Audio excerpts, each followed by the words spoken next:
Bonjour, je m'appelle Eric Benzekri pour Road to Cinema.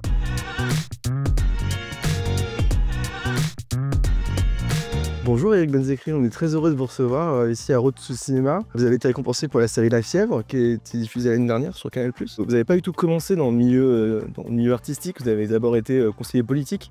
C'est quoi les liens qu'entretiennent, on va dire, le monde du cinéma ou du théâtre, enfin, le monde artistique et justement la politique?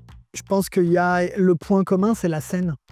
C'est-à-dire il y a une forme de représentation quand on est en politique, de la même façon que quand on est acteur ou quand on est artiste, il y a un rapport à la scène, au public, à la performance. Quand vous avez des candidats ou des candidates à des élections qui enchaînent des meetings tous les soirs, etc., c'est une tournée, c'est une intensité, je pense, de vie, ça va à fond, à 100 à l'heure. Il y a ce côté-là dans la vie artistique souvent. C'est ce que vous avez cherché en quittant le monde politique pour aller pour aller travailler en tant que scénariste, vous avez voulu aussi continuer à avoir ce rythme de vie un peu à 100 à l'heure? Alors moi j'aime beaucoup l'ombre, c'est-à-dire quand je faisais de la politique, j'étais candidat à rien, j'étais conseiller, j'écrivais des discours, et là je suis scénariste donc je suis pas à l'écran, je suis derrière, c'est vous qui me demandez là d'être filmé, mais moi j'aime pas ça du tout.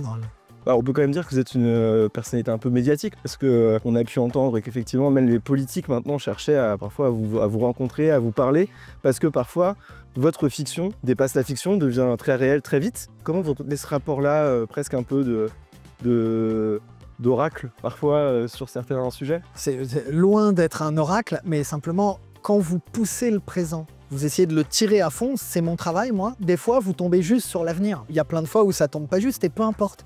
Parce que c'est pas le but. Le but, c'est de construire une histoire fictionnelle avec des personnages forts. Et oui, il y a des politiques qui m'appellent pour discuter un petit peu avec moi. Et j'avoue que c'est bien parce que ça nourrit mes scénarios.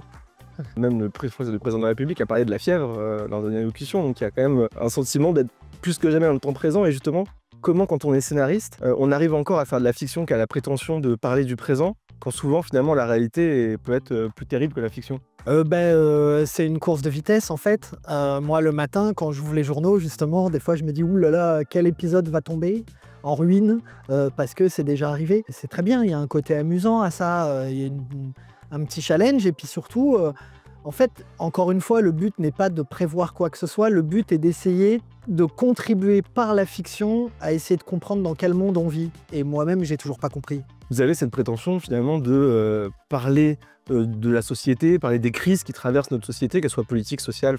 Comment on arrive à intéresser votre audience, qui sont une audience francophone, entre autres, à ces sujets-là, alors qu'on voit bien qu'en France, on se désintéresse à la politique? Comment vous arrivez à ce tour de passe-passe? Par exemple, Baron Noir a été distribué dans 96 pays, c'est-à-dire que les problèmes politiques de la France sont un peu semblables aux problèmes politiques que vivent les autres citoyens des autres pays. La mondialisation, elle n'est pas que économique ou culturelle, elle est aussi politique, et donc tout le monde vit un peu les mêmes problèmes. C'est assez universel.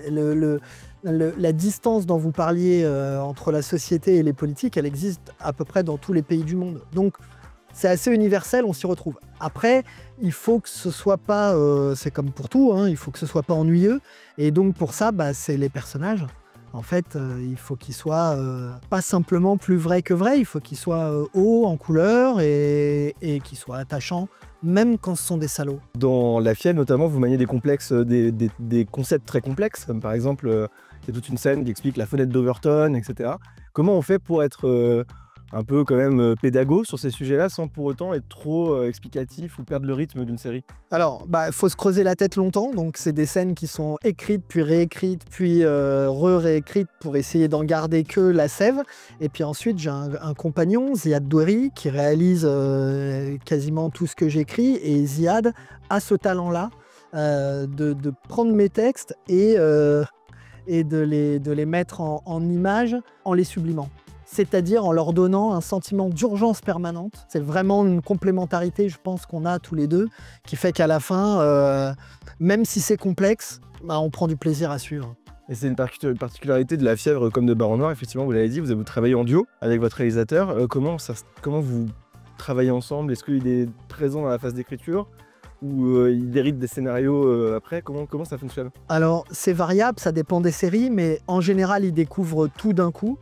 Et là, on se remet à travailler ensemble les textes. Donc on s'enferme dans un bureau, ça dure 15 jours, 3 semaines, et on repasse tout. Lui, d'abord, il a fait un gros travail d'analyse, il note toutes ses questions, tout ce qu'il ne comprend pas, il faut trouver les réponses. Il me parle de comment il envisage sa mise en scène, on discute, et puis après, on est ensemble sur le plateau. Ça permet de gagner beaucoup de temps. Et là, en ce moment, par exemple, dans la suite de La Fièvre et Baron Noir, parce que c'est un crossover, je vais envoyer le premier épisode dès maintenant parce que je veux qu'il soit là en fait dès le début. Alors justement, vous anticipez un peu ma dernière question qui était justement sur ce twist un peu de la fin de La Fièvre. Il y a 2 questions. Est-ce que Philippe Rigvart, pour vous, dans la France 2025, il pourrait toujours être un président de la République?